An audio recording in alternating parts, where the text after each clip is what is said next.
W ostatnich minutach przed startem chciałbym serdecznie podziękować radzieckim naukowcom, inżynierom, technikom i robotnikom, którzy stworzyli wspaniały statek kosmiczny Wostok 2 i przygotowali go do lotu. Nowy lot kosmiczny, który mam odbyć, dedykuję 22. zjazdowi naszej rodzimej partii komunistycznej. German Titow.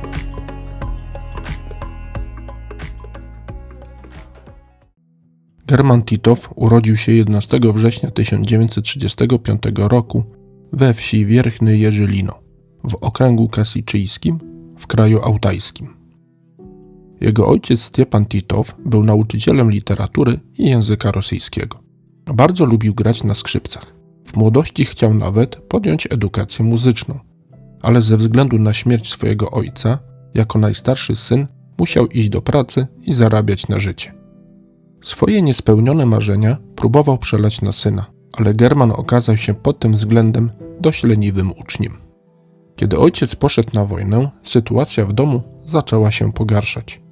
Matka Germana, Aleksandra Michajłowna, zabrała więc syna i córkę Zemfirę, aby przenieść się do rodziców w gminie Majskoje Utro. Tam młody German podjął naukę w szkole podstawowej. Do powrotu ojca ukończył pierwsze 3 klasy. W 1946 roku ojciec wrócił z wojny i wraz z rodziną przeniósł się z powrotem do swojego domu we wsi Połkownikowo, gdzie mieszkali przed wojną. Wrócił również do zawodu nauczyciela. German natomiast zaczął uczęszczać do nowej szkoły. Początkowo warunki do nauki były bardzo trudne. Nie było podręczników, a zeszyty trzeba było oszczędzać. Po ukończeniu szkoły podstawowej naukę kontynuował w gimnazjum we wsi Nałobicha. Tam zapisał się do szkolnego kółka literackiego, choć próbował także śpiewu, jednak bez większego sukcesu. Lubił za to jeździć na łyżwach, choć pewnego razu omal nie skończyło się to śmiercią, kiedy pod nogami przyszłego kosmonauty pękł lód na stawie i wpadł do wody. Na szczęście z pomocą koleżanki udało mu się wydostać z przerębla. Nigdy się jednak rodzicom do tego wypadku nie przyznał. Ubranie wysuszył na piecu u znajomych. Pod koniec szkoły średniej został również przyjęty do komsomołu. Wspominał, że jego natchnieniem były słowa Lenina, że głównym zadaniem młodych ludzi jest nauka, nauka i jeszcze raz nauka. Od razu po maturze, w lipcu 1953 roku, został powołany do służby wojskowej. Wybrał karierę pilota. Udał się więc do szkoły wstępnego szkolenia pilotów w Konstanaj w Kazachstanie. Co spowodowało, że wybrał taką ścieżkę kariery? Prawdopodobnie rozmowy z wujem, doświadczonym pilotem myśliwskim i uczestnikiem Wielkiej Wojny Ojczyźnianej. Po dotarciu na miejsce, ku jego zaskoczeniu, okazało się, że nie czekały na niego piękne sale wykładowe.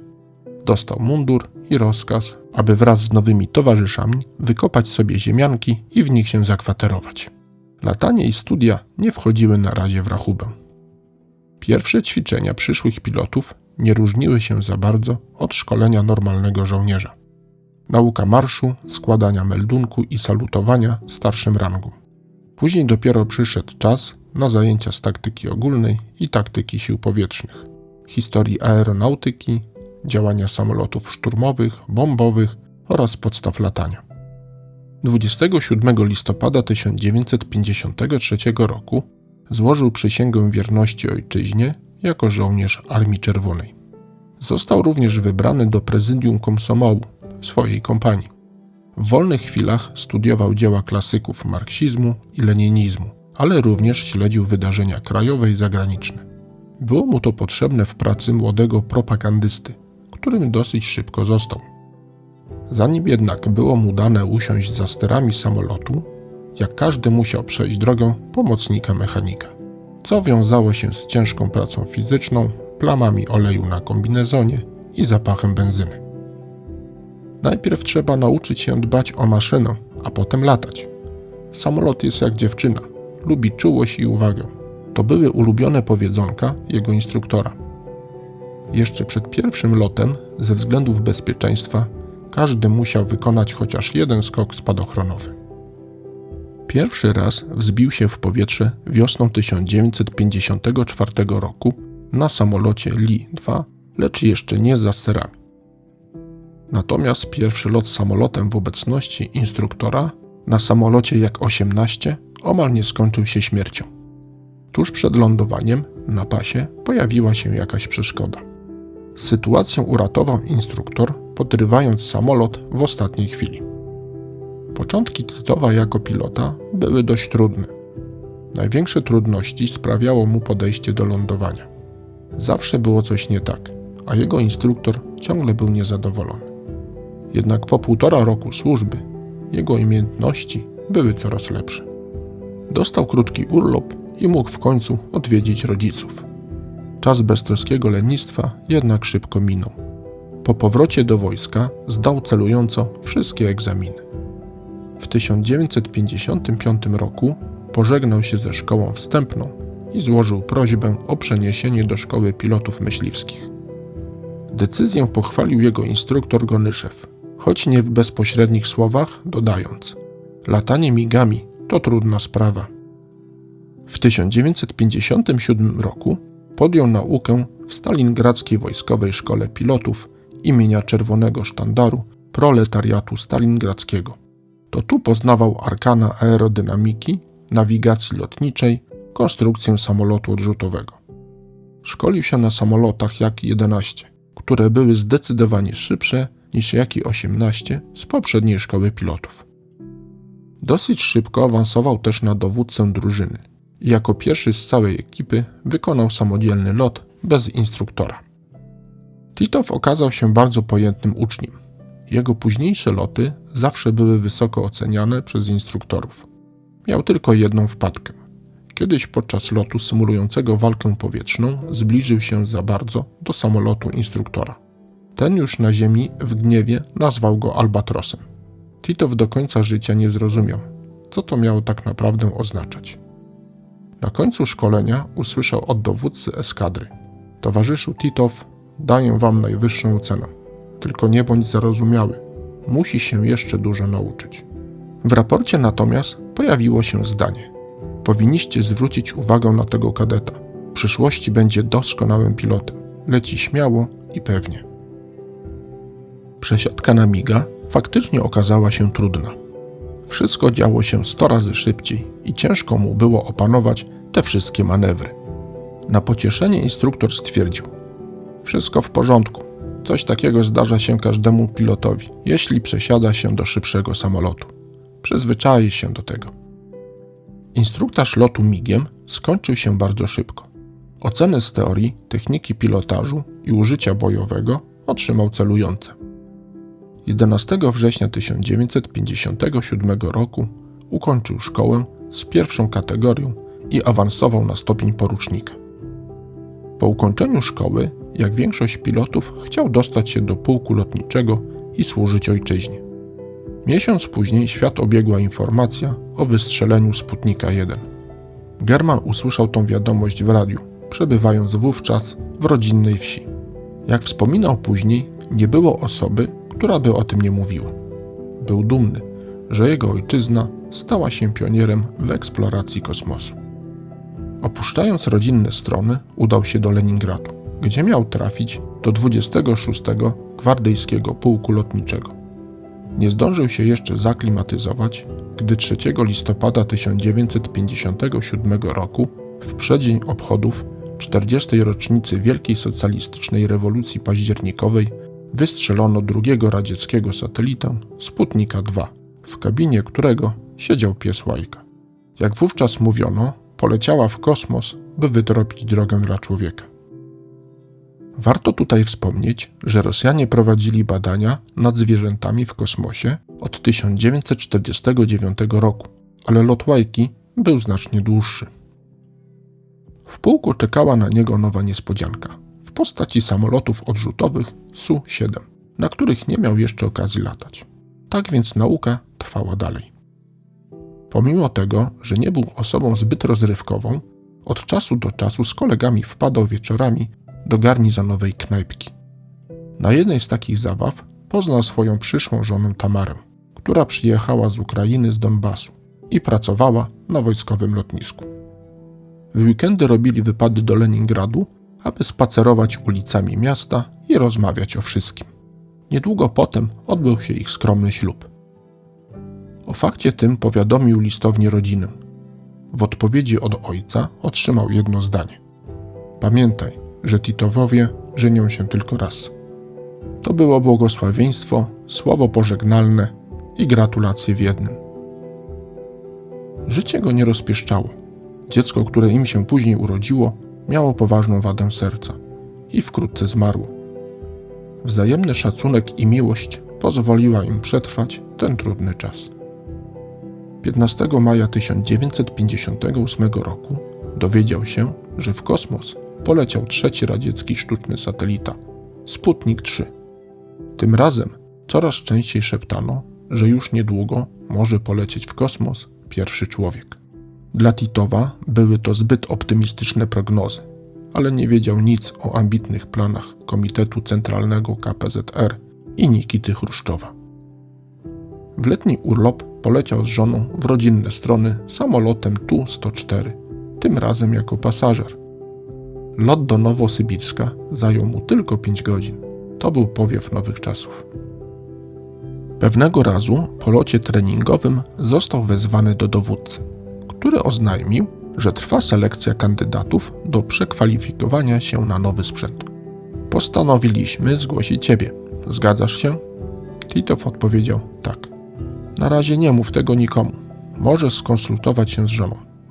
Odbył jeszcze jedną rozmowę, tym razem z lekarzem. Czy chciałbyś latać na rakietach? Na przykład na satelitach? Śledzisz pewnie, co się dzieje i wiesz, że zbliża się czas, kiedy człowiek poleci na lot w satelicie. Takiego pytania się nie spodziewał. Zdołał tylko wybąknąć, że musi się zastanowić.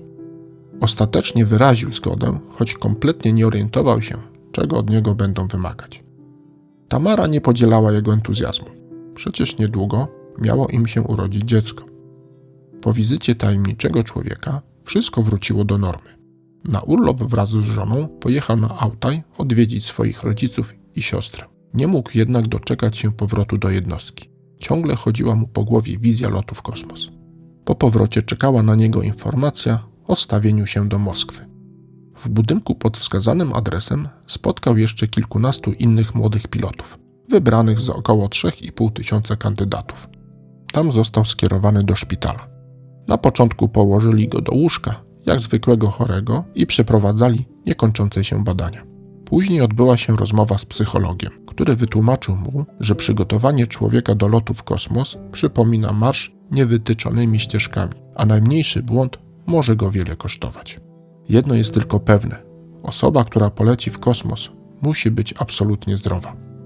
Męczarnia badań trwała jeszcze kilka dni, po czym został odesłany do jednostki z informacją o cierpliwe oczekiwanie na decyzję. Kilka dni później dowiedział się, że został przyjęty. Trzeba żegnać się z kolegami i z powrotem jechać do Moskwy. Nikt nie wiedział, co czeka człowieka w kosmosie. Przeciążenia i wibracje były mu co prawda już znane jako pilotowi myśliwca, jednak podczas lotu mogą wystąpić nieprzewidziane okoliczności. Ćwiczono więc różne umiejętności. Jedną z nich była próba wytrzymałości psychicznej w komorze ciszy. Mogłoby się wydawać, co w tym trudnego, ale jak wskazują doświadczenia psychologów, osoba w warunkach długiej izolacji odczuwa ogromną potrzebę wrażeń zewnętrznych. Najpierw pojawia się niepokój, później lęk, a czasami nawet halucynacje. Stabilność psychiczna kosmonauty podczas izolacji w przestrzeni kosmicznej jest poddawana ciężkiej próbie. Eksperyment przeprowadzany był w komorze hiperbarycznej, wyposażonej we wszystkie niezbędne urządzenia kontrolne i rejestrujące. Delikwent zamknięty w komorze nie miał czasu na bezczynność. Cały jego czas podporządkowany był specjalnie przygotowanemu harmonogramowi. Zobowiązany był do realizacji programu badawczego. Wszystko, co było niezbędne do eksperymentu, musiał wykonać sam. Nie wiedział, czy na zewnątrz jest dzień, czy noc. Miał co prawda zamocowane zegary, ale teraz się spieszyły, raz spóźniały. Badano stabilność psychiczną, pamięć, szybkość reakcji oraz zdolności do wykonywania specyficznej pracy przez długi czas w warunkach ograniczonej przestrzeni życiowej i ograniczonej informacji. W komorze spędził 2 tygodnie. Najgorsze były testy z rozrzedzonym powietrzem, symulujące duże wysokości. Na początku pojawiają się trudności w oddychaniu, później wzrasta puls i niepokój. Mimo że po drugiej stronie wszystkie jego parametry życiowe są monitorowane i nic mu nie grozi. W dalszej kolejności pojawiają się zawroty głowy, a niektórzy nawet tracą przytomność. On zdał test celująco. Testy na wirówce przeszedł bez większych kłopotów, tak samo jak na statywie wibracyjnym. Kojarzyło mu się to z jazdą starym, rozklekotanym autobusem. Po tych wszystkich męczarniach wrócił do pułku i czekał na decyzję. Telefon z Moskwy zadzwonił kilka dni później. Został radzieckim kosmonautą. Do grupy 20 kosmonautów wybrano pilotów z różnych miejsc i z różną biografią. Od pierwszych dni zaczęły się zajęcia teoretyczne i zajęcia praktyczne. Pojawiły się również gry zespołowe. Do dyspozycji mieli boisko do piłki nożnej, korty tenisowe, boiska do siatkówki i koszykówki, poręcze równoległe, poprzeczki, huśtawki kołowe, boisko do rzutu oszczepem i dyskiem, hantle i sztangi. Ćwiczyć mogli jednak tylko pod kontrolą lekarza. Każdy ranek zaczynał się od biegania, czego bardzo nie lubił, pomimo tego, że w młodości uprawiał gimnastykę. Z niechęcią też zaczął kurs skoków spadochronowych. 15 maja 1960 roku wystrzelono statek kosmiczny, na pokładzie którego znajdowała się kapsuła ciśnieniowa przeznaczona dla przyszłego kosmonauty. Przez 4 dni kapsuła okrążała Ziemię, przekazując dane telemetryczne o działaniu sprzętu i środowiska. Choć lot nie do końca się udał, w niespełna rok poleciały kolejne 4 statki. W lotach eksperymentalnych testowano urządzenia utrzymujące temperaturę statku na odpowiednim poziomie i monitorujące skład atmosfery. Po przyjeździe do gwiezdnego miasteczka dostał pokój obok pokoju Gagarina. Zapoznanie ze statkiem kosmicznym przeprowadził sam Siergiej Korolow. Każdy z kosmonautów przyglądał się rakiecie z respektem. W końcu ciąg silników Wostoka był 400 razy większy niż samolotów odrzutowych, na których wcześniej latali. Pierwszego dnia mieli okazję nawet posiedzieć w fotelu kapsuły. Komisja państwowa zadecydowała, że pierwszy poleci Gagarin, a Titow będzie jego zmiennikiem. Gagarin wygrał nie tylko ze względu na świetny stan zdrowia i zdolności pilotażowe, ale przede wszystkim ze względu na odporność psychiczną, odpowiedni charakter i pochodzenie robotniczo-chłopskie. Na kilka dni przed odlotem odbyło się spotkanie partyjne. Kosmonauci złożyli przysięgę ojczyźnie, partii komunistycznej i rządowi sowieckiemu, że wypełnią zadanie z honorem. 12 kwietnia 1961 roku wraz z Gagarinem w stroju kosmonauty udał się na stanowisko startowe. Przed wejściem do rakiety pierwszy kosmonauta wygłosił krótkie przemówienie, kończąc słowami: za kilka minut potężny statek kosmiczny zabierze mnie w najdalsze zakątki wszechświata. Co mogę wam powiedzieć w tych ostatnich minutach przed startem? Całe moje życie wydaje mi się teraz jedną piękną chwilą. Kiedy Jurij wszedł do rakiety i zaczął przygotowywać się do startu, Tito wrócił do centrum łączności, zdjął kombinezon i ubrał się w normalne ubranie. Tam już czekali pozostali kosmonauci. Kiedy ryk silników obwieścił start rakiety, Germana pochłonęły techniczne procedury. Nasłuchiwał wymiany zdań między Gagarinem a obsługą naziemną. Śledził również trajektorię lotu. Kiedy rakieta zniknęła z pola widzenia, kosmodrom stał się nagle pusty. Z komunikatora słychać było kolejne komunikaty. Widzę Ziemię. Jestem na orbicie. Lot Jurija był w pełni zautomatyzowany. Od rozdzielenia stopni rakiety, przez kontrolę trajektorii, ustawienie kapsuły, po wejście w atmosferę. Po pewnej chwili szef radzieckich kosmonautów, Nikołaj Kamanin, zagadnął do Titowa. Chodźmy do samolotu. Polecimy na lądowisko. O godzinie 10:55 Gagarin bezpiecznie wylądował i stwierdził: proszę o meldowanie partii i rządowi, że lądowanie poszło dobrze. Czuję się dobrze, nie mam żadnych obrażeń ani siniaków. 14 kwietnia na Placu Czerwonym uczestniczył w ogólnym świętowaniu. Kiedy spotkali się po locie, późnym wieczorem, Jurij oświadczył Titowowi, że miałby marzenie wędrować brzegiem jakiejś marsjańskiej rzeki i podziwiać zachodzącą ziemię. Parę dni później Gagarin stał na podium mauzoleum Lenina obok przywódców partii i rządu. Prezydium Rady Najwyższej ZSRR nagrodziło Gagarina tytułem bohatera Związku Radzieckiego a wielu specjalistów, którzy brali udział w tworzeniu Wostoka, odznaczeniami państwowymi. Orderem Lenina zostali oznaczeni również wszyscy kosmonauci pierwszego naboru. Po locie Gagarina wszyscy pytali, jak wygląda Ziemia w kosmosie. Oczywiście kosmonaucie ciężko było opowiedzieć widok własnymi słowami. Postanowiono więc włączyć do przygotowań do kolejnych lotów szkolenie filmowe. Chodziło o to, aby w kosmosie można było uchwycić piękne widoki Ziemi, ale również wszystko, co mogłoby zainteresować naukowców. Lot Gagarina był dogłębnie analizowany. Jurij też sam z chęcią dzielił się swoimi spostrzeżeniami. Przygotowania do następnego lotu trwały. Wykonywano loty paraboliczne, aby wprowadzać kosmonautów w krótki stan nieważkości. Podczas tych krótkich chwil zerowej grawitacji ćwiczono różne umiejętności, w tym picie i jedzenie. Pod koniec maja 1961 roku zapadła decyzja, że drugim pilotem lecącym w kosmos będzie German Titow, a jego zmiennikiem zostanie Andrii Nikołajew, kosmonauta numer 3, jak go wtedy nazywano. Zademonstrowano im również nową kapsułę Wostok 2. Zaczęły się szkolenia w kokpicie statku. Pod koniec lata, przed wylotem na Bajkonur, z żoną Tamarą odwiedził Plac Czerwony w Moskwie, wykazując swoją gotowość wykonania zadania na chwałę ojczyzny. Stało się to później tradycją kosmonautów. Jeszcze przed lotem Gagarina w kwietniu 1961 roku zgłosił chęć kandydowania na członka Komunistycznej Partii Związku Radzieckiego. Na dzień przed startem Titow jeszcze raz obejrzał swój nowy statek. Dostał nawet zgodę od Korolowa, aby posiedzieć pół godziny w fotelu. Nocowali w domku Gagarina. Jego łóżko zajmował kosmonauta numer 3 Andrii Nikołajew. Wieczorem przed lotem zjadł kolację ze swoim zmiennikiem i 2 lekarzami. Było trochę nerwowo. Aby rozładować napięcie, rozmawiali o wszystkim, ale nie o jutrzejszym locie. Po kolacji odwiedził ich główny projektant, czyli Siergiej Korolow, udzielając ostatnich wskazówek. W swoim locie musisz dokładnie przetestować system ręcznego sterowania statkiem, możliwość jego lądowania w dowolnym obszarze. Spojrzał na zegarek i stwierdził: no, musisz już iść spać.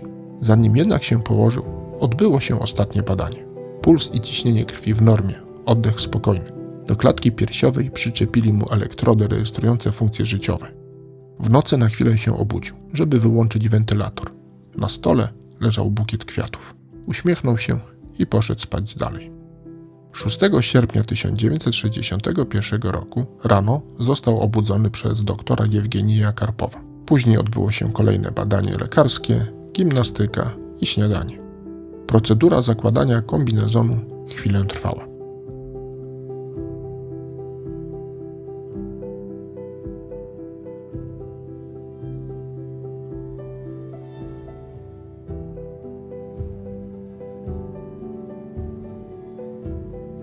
Niebieskim autobusem udał się na miejsce startu.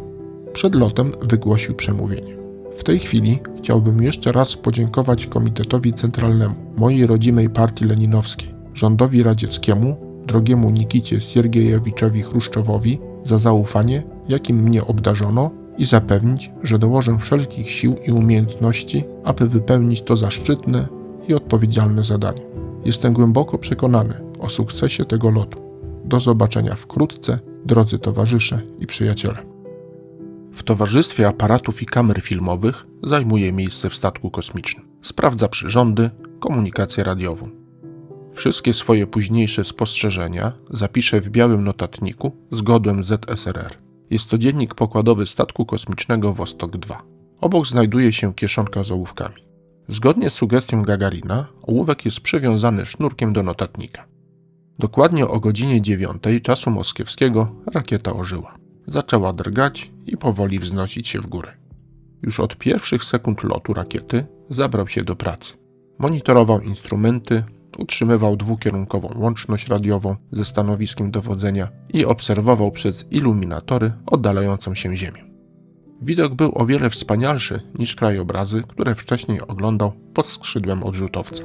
Z każdą chwilą prędkość rośnie, co odczuwa przez rosnące wciskanie w fotel. Podczas wejścia na orbitę czuje, jakby statek obrócił się do góry nogami. Z radia słyszy komunikaty z Ziemi. Perygeum 178 km, apogeum 257 km. Kąt nachylenia do równika 64 stopnie 56 minut. Po chwili melduje: wszystko idzie dobrze, wszystko działa dobrze, czuję się świetnie. Parametry orbity, które otrzymał z centrum kontroli, musi zsynchronizować ze statkiem.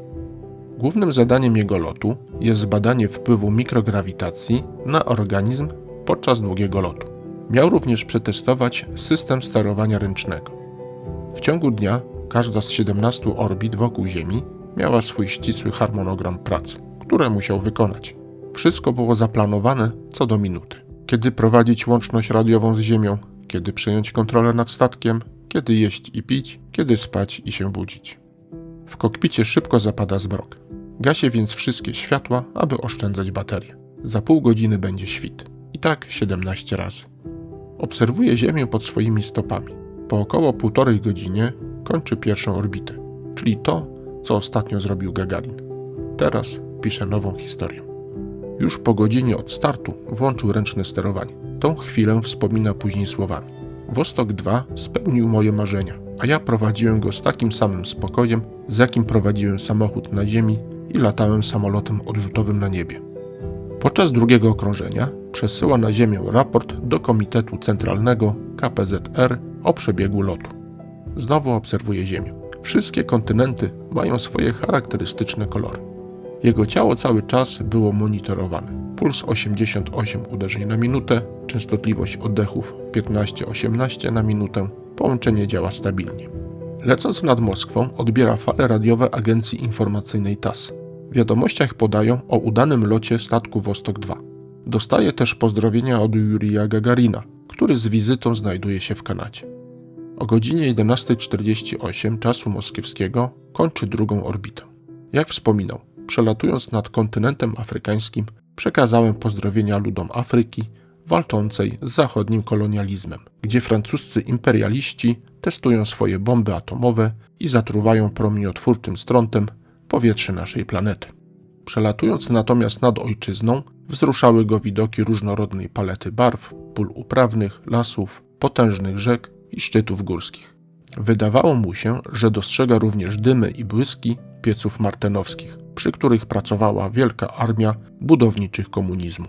W tym stanie uniesienia przychodziły mu na myśl słowa towarzysza Lenina, że komunizm to sowiecka potęga plus elektryfikacja całego kraju. Wróćmy jednak do lotu. Na 12:30 zaplanowano posiłek. Oczywiście ze względu na małą ilość miejsca w kapsule trzeba było go podać w tubce. W pierwszej była zupa, a w drugiej pasztet z mięsa i wątróbki. Wszystko popijał trzecią tubką z sokiem z czarnej porzeczki. Oprócz tubek miał jeszcze kawałki chleba i witaminizowany groszek. Otrzymał również od Chruszczowa gratulacyjny radiogram. Od 4. orbity wzrosło napięcie, ponieważ w wyniku awaryjnego lądowania kapsuła znalazłaby się nad masywem górskim albo nad morzem. Po 7. orbicie lądowanie w Związku Radzieckim byłoby już niemożliwe. Na wszelki wypadek rząd ZSRR zwrócił się do państw świata o udzielenie pomocy i wsparcie kosmonaucie, gdyby takie lądowanie miało dojść do skutku. Podczas lotu miał zaplanowane wykonanie zdjęć. Podczas ustawiania czasu ekspozycji zauważył, że wskazówka światłomierza odpadła pod wpływem przeciążenia podczas startu. Musiał więc ustawiać na oko. Mimo wszystko zdjęcia weszły nie najgorzej. Pomiędzy 18:30 6 sierpnia a 2 w nocy 7 sierpnia harmonogram przewidywał czas na sen. Łączność radiowa została zawieszona. Nie trzeba było go do tego namawiać. Był już na orbicie od 9 godzin i czuł spore zmęczenie. Dodatkowo pojawiły się problemy z błędnikiem, co skończyło się kolejnym rekordem. Titow stał się pierwszym człowiekiem w kosmosie, który wymiotował. Na początku sen był niespokojny, ale później mocno zasnął. Na tyle mocno, że zaspał o jakieś pół godziny. Później żartowano sobie, że miał budzik z erewańskiej fabryki zegarów. Oczywiście nie była to prawda, nikt w tym czasie nie robił budzików do podróży kosmicznych. Po przebudzeniu zabrał się za zestaw prostych ćwiczeń fizycznych wykorzystujących napięcie pasów, którymi był przypięty do fotela. Na 16. orbicie Korolow zapytał: Orzeł, czy jesteś gotowy do lądowania? Zameldował, że wszystkie ruchome urządzenia są zabezpieczone. Podczas 17. orbity włączono pełną automatykę, aby przygotować się na wejście w atmosferę. Statek kosmiczny został automatycznie zorientowany na odpowiednią trajektorię. Włączyły się silniki hamowania i Wostok 2 przeszedł na trajektorię opadania. Znajdował się wtedy nad Afryką. W atmosferę wszedł na wysokości Morza Śródziemnego. Różowy płomień wokół kapsuły stopniowo gęstniał. Zwiększyło się również przeciążenie, bo kapsuła wytracała prędkość z 28 000 km na godzinę do prędkości 800 km na godzinę. Na odpowiedniej wysokości automat odrzucił włas kapsuły, a katapulta wyrzuciła Titowa na zewnątrz. Wylądował w odległości 5 km od niej. Z miasteczka Krasny Kut w obwodzie saratowskim nadjechał dżip, który zabrał go do kapsuły, żeby zabrać aparat z filmem oraz dziennik pokładowy.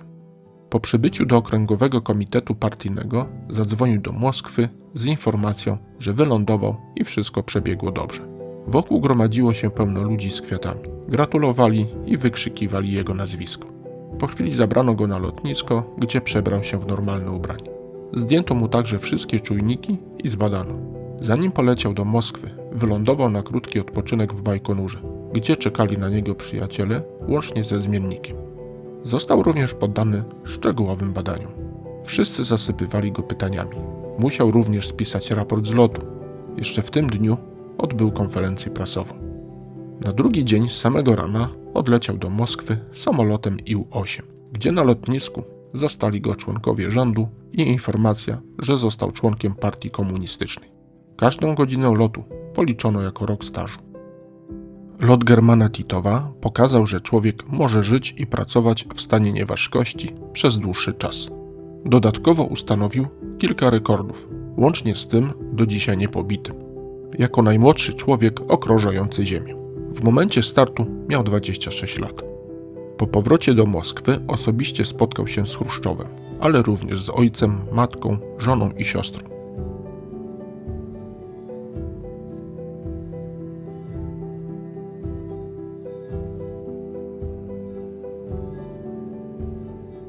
Plac Czerwony wypełnił się po brzegi podekscytowanym tłumem ludzi. Stojąc na mauzoleum Lenina, Tito dziękował Komitetowi Centralnemu Partii oraz rządowi Związku Radzieckiego za pokładane w nim nadzieje, a naukowcom, inżynierom i robotnikom za tworzenie potężnych rakiet. Z rąk Breżniewa otrzymał Order Lenina, Złotą Gwiazdę i tytuł Bohatera Związku Radzieckiego. Kilka dni po locie zostały wywołane zdjęcia z aparatu fotograficznego. W końcu cała ludzkość po raz pierwszy zobaczyła na własne oczy, jak wygląda Ziemia z kosmosu. Zdjęcia były opublikowane przez wiele gazet na świecie. Z wielu krajów zaczęły również spływać zaproszenia dla Titowa z prośbą o wizytę. Pierwszym krajem, który odwiedził, była Niemiecka Republika Demokratyczna. Pojechał tam na prośbę Komitetu Centralnego Socjalistycznej Partii Jedności Niemiec. Na lotnisku został przywitany przez pierwszego sekretarza Komitetu Centralnego Maxa Reimanna i przewodniczącego Rady Państwa Waltera Ulbrichta. Przejechali ulicami miasta, pozdrawiając wiwatujące tłumy.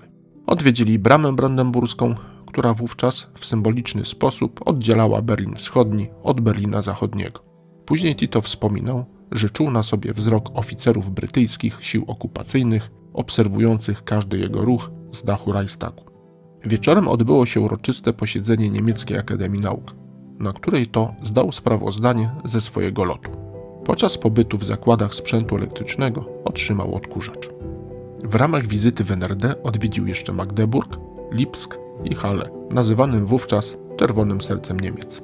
Po NRD była jeszcze Rumunia, Mongolia, Bułgaria i Jugosławia, Indonezja, Birma, Wietnam, a także Stany Zjednoczone, gdzie uczestniczył w Międzynarodowym Kongresie Pokojowego Wykorzystania Przestrzeni Kosmicznej.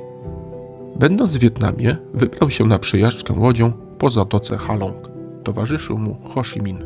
Kiedy jedna z mijanych wysp mu się spodobała, wujek Ho dał mu ją w prezencie. Był to oczywiście gest kurtuazyjny, bo Titow nigdy więcej na nią nie wrócił.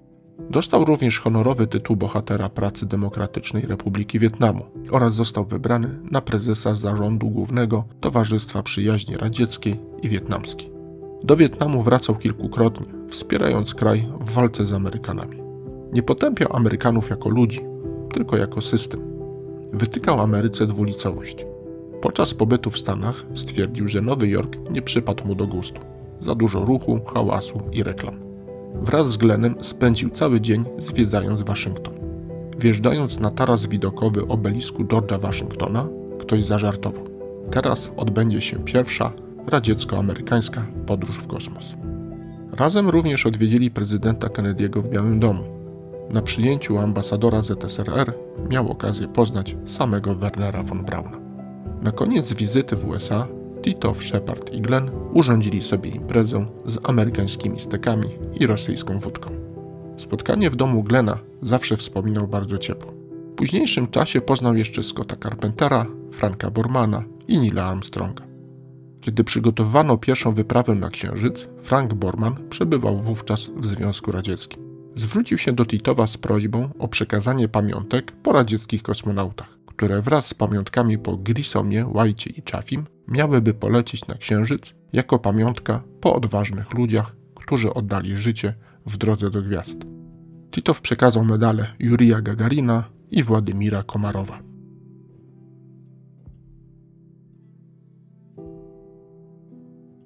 Po śmierci Gagarina w katastrofie samolotu wojskowego w 1968 roku rząd radziecki zdecydował, że nie może pozwolić sobie na utratę drugiego kosmonauty.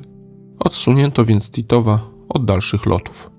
Według mnie chodziło tu raczej o fakt, że Titow pod wpływem choroby kosmicznej, czyli trudności w adaptacji stanu nieważkości, nigdy już więcej nie został zaplanowany na lot w kosmos.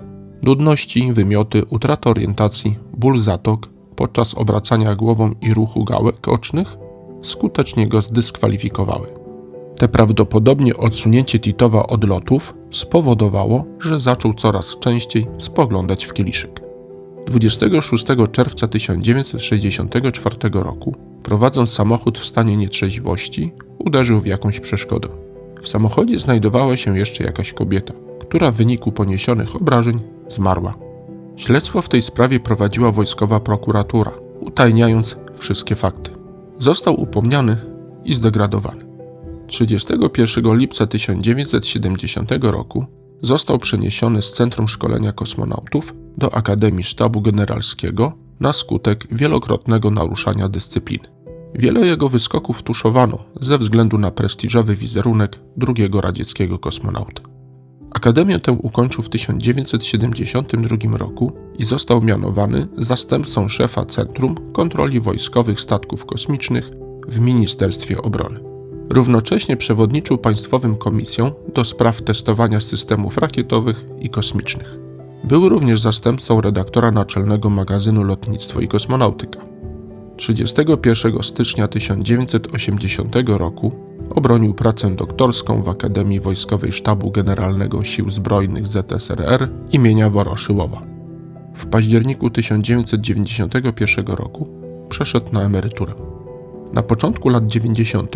został również prezesem Międzynarodowego Centrum Naukowo-Technicznego Kosmonautyki i Elektroniki Kosmoflot. Po swoim locie w kosmos został członkiem Partii Komunistycznej i jako deputowany Rady Najwyższej ZSRR brał udział w 6. i 7. zjeździe tej partii. Po transformacji politycznej Związku Radzieckiego został członkiem Dumy Państwowej Federacji Rosyjskiej pierwszej, drugiej i trzeciej kadencji. 20 września 2000 roku zmarł na zawał serca i został pochowany na cmentarzu Nowodziewiczym w Moskwie.